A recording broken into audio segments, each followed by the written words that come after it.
You were not born to please everyone, but somewhere along the road of growing up, you learned to smile when you wanted to cry, to nod when you longed to walk away, to stay silent when your heart was screaming the truth. And then you told yourself, this is how I'll be loved. This is how I'll be accepted. This is how I'll keep the peace. But Carl Jung would look you in the eye and say, that's not peace, that's a mask. And you're living like a shadow. Imagine a woman named Emily. She's the good friend, the dutiful wife, the devoted mother, the pleasant coworker. She says yes to every request, taking on extra projects at work, cleaning up after her child's birthday party at school, agreeing to spend yet another weekend with her in-laws instead of the quiet weekend she's been dreaming of. She smiles every day, but when the bedroom door closes at night, she cries. She can't remember the last time she said no. She can't remember the last thing she did just for herself. Jung called this the loss of the self through identification with the persona, the social mask we're trained to wear, the good one, the kind one, the one who never makes trouble. But that mask, even if gilded with approval and praise, is still a beautiful prison. Are you living like Emily? How many decisions in your life are made out of fear of disappointing others rather than from what you truly desire? How many relationships are you maintaining through silence, endurance, and fear of abandonment? The danger isn't in being too nice. The danger lies in not knowing who you are when you're not performing the role. Jung warned us, when the mask becomes the identity, you lose your soul. People may love you, but they love the obedient, agreeable, edited version of you. You may be praised, but deep down you know, that's not really me. This is the moment we need to face something without flinching, the shadow you've been avoiding. The part of you that wants to scream to say no, to be real, not to destroy, but to finally be whole. This video isn't just a tip about saying no more often. It's an invitation to begin the journey of individuation, to step out of the safety zone built on submission and discover the truth of who you are. If you've ever felt exhausted after social gatherings, ever felt a lump in your throat when agreeing to something you didn't want, ever laid awake at night wondering, why does everyone need me but no one really sees me, then you are not alone. And perhaps, as Jung once said, this is not depression, this is your soul trying to awaken. No one enters this world with the need to please everyone. Children don't apologize for crying. They don't feel guilty for wanting attention, love, or for simply being themselves. They scream when they want to be held. They refuse food they don't like. They are honest, raw, unafraid of being misunderstood. But then, something happens. We grow up in households where love comes with conditions, where strong emotions are seen as disrespect, where silence is golden and obedience is the only reward for existing. If you were raised by authoritarian parents, the kind where one look could make you tremble, where, because I said so was the only explanation, then you learned that your needs were a burden. You weren't allowed to be angry. You weren't allowed to resist. You were only allowed to be good.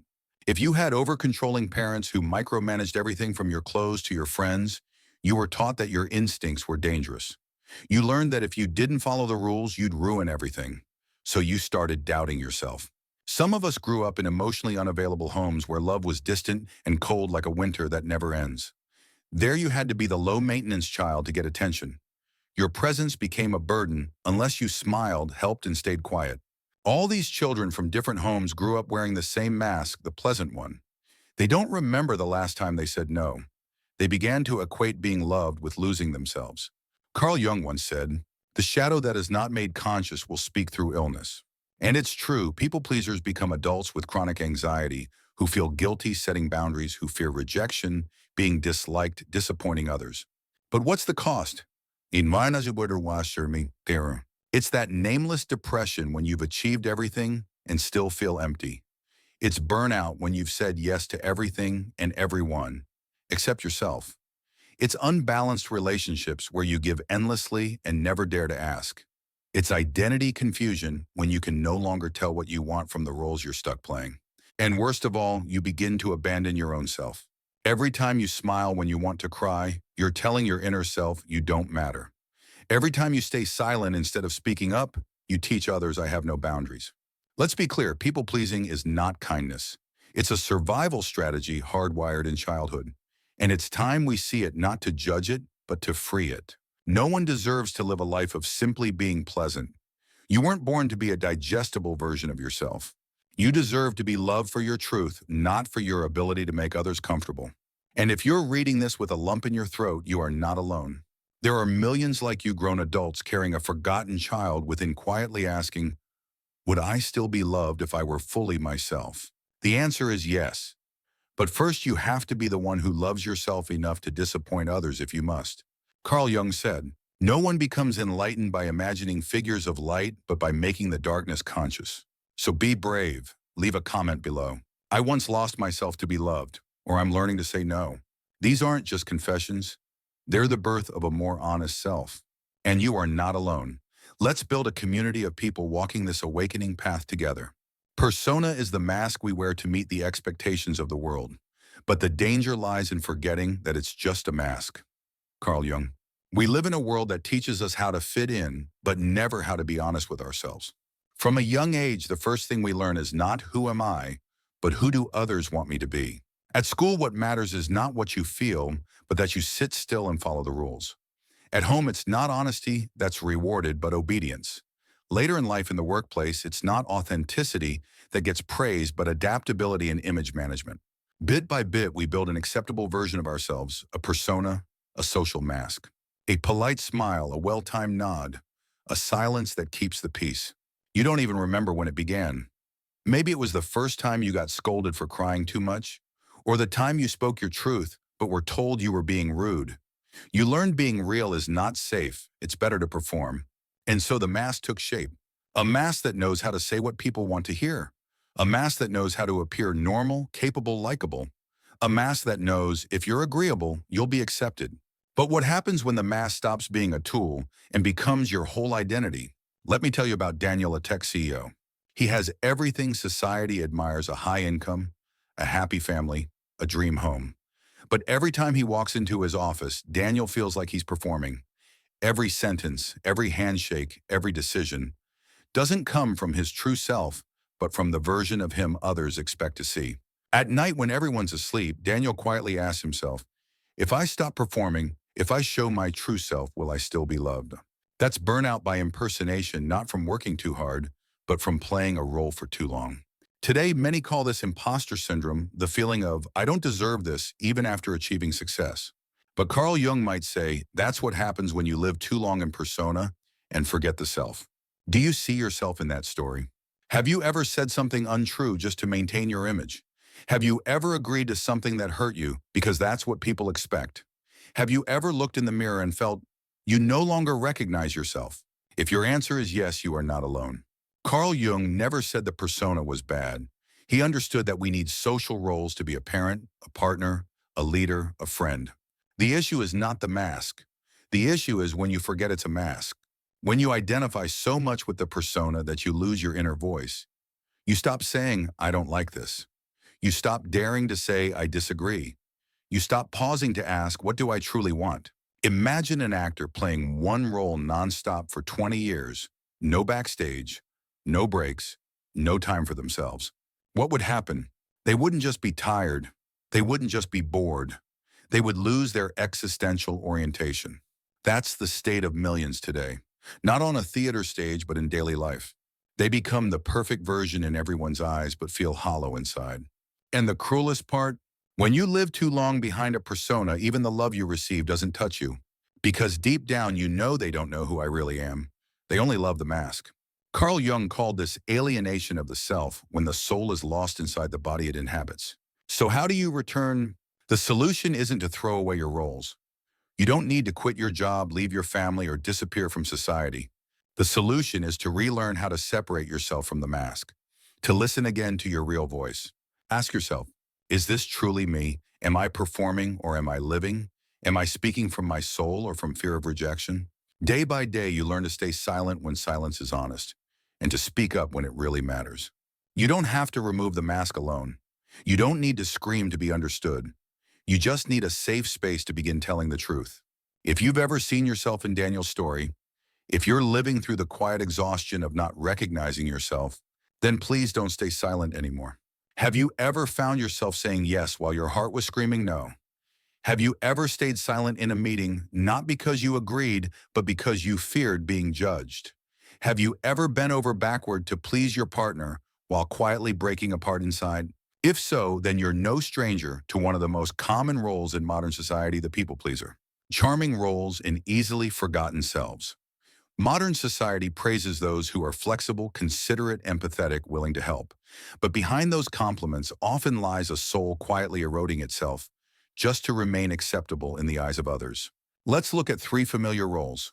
The self-sacrificing mother, always smiling, always putting others first. She stays up late, wakes up early, and carries not just the responsibilities, but the emotions of the entire household. She's always fine, always strong, always there. But deep down, she can't remember the last time she allowed herself to cry. Because someone once told her, be strong for the whole family. And she believed if I fall apart, everything else will collapse. So every night once the house is quiet, she sits alone exhausted but afraid to complain. No one demanded she carry it all, but she learned to carry it, to be loved. The employee who can't say no. He's the first to nod in every meeting, always ready to stay late, always flexible even when he's running on fumes. His boss likes him not because he's the best, but because he never pushes back.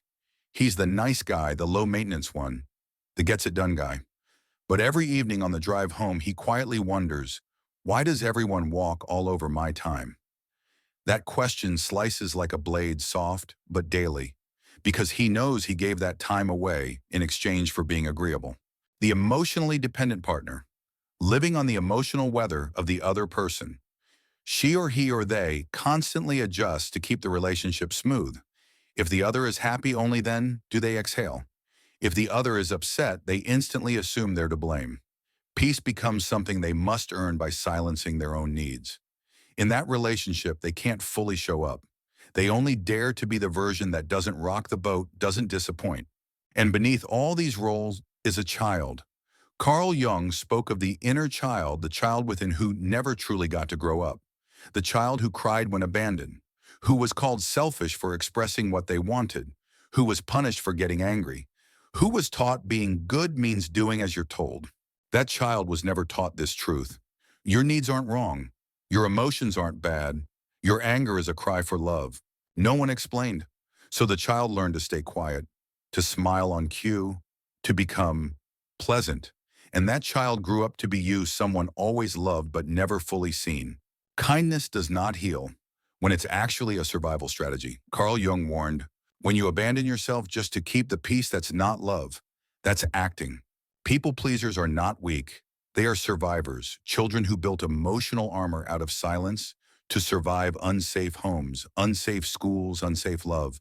You are not weak because you're kind. You are strong, but your strength is being used in the wrong places. A call to community. You're not alone. Pause for a moment. Think about the last time you said yes when your whole being wanted to scream no. Write it in the comments, not to complain, but to begin. Because when you write something true, you're bringing your inner child into the light, and you are not alone. There are hundreds, thousands just like you. Adults walking around in grown bodies carrying a small child inside, softly asking, will I still be loved? If I'm just me. Carl Jung once wrote, the greatest suffering is not being able to live as the person you truly are. So ask yourself, how many masks have you worn just to be accepted? How long has it been since you last heard your real inner voice? This isn't a call to rebellion. It's an invitation to return. Not to perfection, not to public approval, but to presence, wholly honestly you. If any part of this video speaks to you, please leave a comment, share, subscribe, not just to catch the next video, but to choose to continue your journey back to yourself. Because sometimes all it takes is one person telling the truth for others to begin finding their courage too. Be that person. Carl Jung never described the journey back to the self as a straight path bathed in light. On the contrary, he wrote, one does not become enlightened by imagining figures of light, but by making the darkness conscious. The journey home to your true self isn't some cinematic breakthrough. It's a series of small choices every single day to live honestly with yourself. If you feel like you've been living from a persona, a socially acceptable mask, a role designed to be liked, if you're starting to see your people-pleasing patterns as survival strategies rooted in childhood, then now is the time to move from awareness to practice. 1. Shadow journaling. Dialoguing with the forgotten self. In Jungian psychology, The shadow is not the evil or negative part of you. It's the part you had to hide to be loved. It's the voice you never dared to speak, the truths you feared would make others reject you. It might be the anger you've been suppressing, the jealousy you've never admitted, the desire to be seen that you once labeled selfish. Spend just 10 minutes each day writing. Try prompts like, what did I suppress today? Where did I feel anger but ignored it? Who triggered an old wound and why? Write without editing, without judgment, without trying to sound nice. You're not writing for anyone else. You're writing so the silenced part of you can finally exist. 2. Active imagination, meeting your unconscious self. Carl Jung practiced a powerful technique called active imagination. This is not daydreaming. It's a form of meditative communication with your unconscious where images and symbols emerge as living characters. Simple practice to begin. Find a quiet space. Close your eyes, breathe deeply. Imagine walking into a room that represents your subconscious. In that room, a figure appears. It could be a child who was abandoned, an angry woman, a lonely wild animal. Ask, what do you need from me? Then write down what arises as if you're writing a letter to your own soul. Over time, you'll see the shadow isn't scary. It's just a part of you that's been left behind waiting for you to return. 3. Reset your boundaries, especially with those closest to you. One of the first tests when you start living authentically is how your loved ones respond. Family, friends, partners, they've gotten used to a version of you that's easygoing. The version who doesn't push back, who always agrees, who keeps the peace. So when you start to say no calmly, not answer every request immediately, refuse to nod along just to maintain harmony, they may call you difficult, selfish, or say you've changed. But remember, you're not becoming someone else. You're returning to who you've always been before you were trained to please. Some relationships may crack, but that's often the doorway to relationships that are truly healthy. 4. Daily questions. Living with intention. Awakening doesn't begin with 1,000 books. It begins with one morning where you pause and ask, what do I truly need today? What am I ready to say no to? Where can I show up as my real self, if only for a moment? These little questions act as inner compasses, not to control life, but to reclaim your role as the main character in your story. Carl Jung once said, freedom doesn't come from being more loved. It comes from loving yourself enough not to need love the way you used to. And you deserve that kind of freedom, not when you're finally healed, but right now with all your contradictions, your softness and fire, your light and your darkness coexisting inside you. Carl Jung once said, there is no awakening without pain. People do not become whole by avoiding wounds, but by giving them meaning. When you begin the journey of healing, you're not stepping into an ideal world where everyone understands you and every emotion is neatly resolved. Instead, you'll enter a messy, unfamiliar phase where you slow down, stumble, feel confused, and yet you are closer to your true self than ever before. If you've begun shedding your old roles, if you're learning to say no, to set boundaries, to listen to your inner child, and to dialogue with your shadow, you might wonder, how do I know if I'm on the right path? Am I really healing? The answer isn't found in perfection. You don't need to always be strong, always know what you want, or always get things right. A sign of healing is this: you begin to feel safe being yourself. Subtle signs of healing. 1. You feel tired but whole. It's no longer the exhaustion of wearing masks. It's the kind of fatigue that comes after being honest with yourself, even if it disappointed others. And most importantly, you don't regret it. 2. You no longer need others to get you immediately. You're starting to realize being misunderstood doesn't make you less worthy. You don't need to be fully understood to be fully yourself. Peace no longer comes from being validated by others, but from validating yourself. 3. You stop over-explaining when you say no. In the past, every no came with guilt, justifications, and apologies. Now you can say no and let silence be enough. 4. You begin to listen to your body. You sense when you're performing, when you're people-pleasing, when you're abandoning yourself. You're learning to pause, not to be more productive, but simply to be with yourself as a true companion. 5. You forgive yourself more easily, not because you're weak, but because you've begun to understand. The parts you used to hate are often the parts that were most hurt. And every wound deserves healing through compassion, not punishment. Tools to support you on the journey. 1. Psychotherapy. You don't have to walk through the darkness alone. A good therapist won't just help you identify old patterns, they will bear witness to your existence. If you grew up in an environment where emotions were dismissed, then sharing in a safe space is a revolutionary act of self-affirmation. 2. Mindfulness meditation. Jung never encouraged bypassing emotions. He urged you to stay with them. Mindfulness is how you notice which role you're playing. Separate current reactions from old wounds. Just 5 minutes a day. No goals, no expectations, just a quiet space to return to yourself. 3. Emotional journaling. You don't write to remember, you write to see clearly. When you're honest on the page, you stop hiding from your inner darkness. Here are some daily prompts. Where did I betray myself today? Where was I honest, if even just 1%? What do I wish someone would say to me? Then say it to yourself. Remember, healing doesn't come from information. It comes from small, repeated loving acts. You don't have to be healed. You just have to be honest enough to stop playing the old roles. Your story might be the light someone else needs, and you'll be surprised how much we all have in common beneath the masks. Jung once said, "When one lives authentically, their shadow no longer burdens them. It becomes a guiding light for others." You're not just healing yourself. You're carving a path for an entire generation to know to be loved. You don't have to abandon yourself. Carl Jung once wrote, "No tree can grow to heaven unless its roots have touched hell." The journey of awakening doesn't begin in the light. It begins in a small, quiet moment when you pause and breathe. One deep breath in the midst of 1,000 expectations. One small no among a lifetime of polite yeses. One look in the mirror, and you realize you've gone too far from your true self. You weren't born to be pleasant, manageable, or agreeable. You came here to become yourself. Individuation is not a straight, easy road. It's winding, sometimes lonely, sometimes full of self-doubt. There will be days you'll want to go back. Back to the version of you who always smiles, always says yes, always keeps the peace. But then there will be a moment, quiet, small, when you say no without apology. Send an honest email, even if it might upset someone. Decline a dinner, a gathering, a performance just to stay home, and simply be. Place your hand over your chest and whisper, "I'm here. I am enough." In that moment, you're no longer living to please. You're beginning to live as you. Awakening isn't found in overpriced retreats.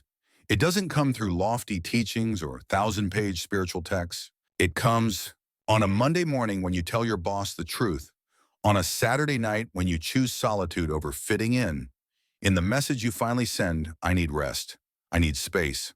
That's how your real self calls you home.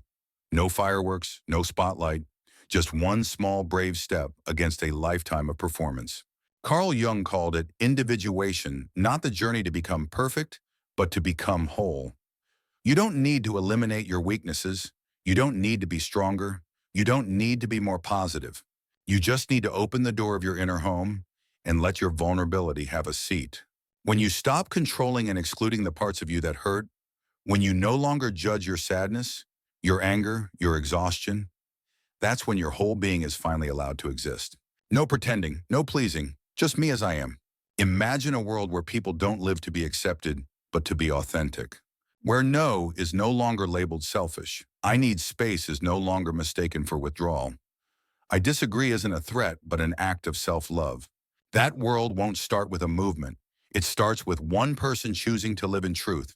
And today, that person could be you. If this video sparks something inside you, leave a small note in the comments. Maybe something like, "I'm learning to say no without guilt. I lost myself in pleasing others, and now I'm coming home. I've worn the persona too long, and today I want to take it off." Let your story be a light for others who feel lost, because you're not alone and neither are they.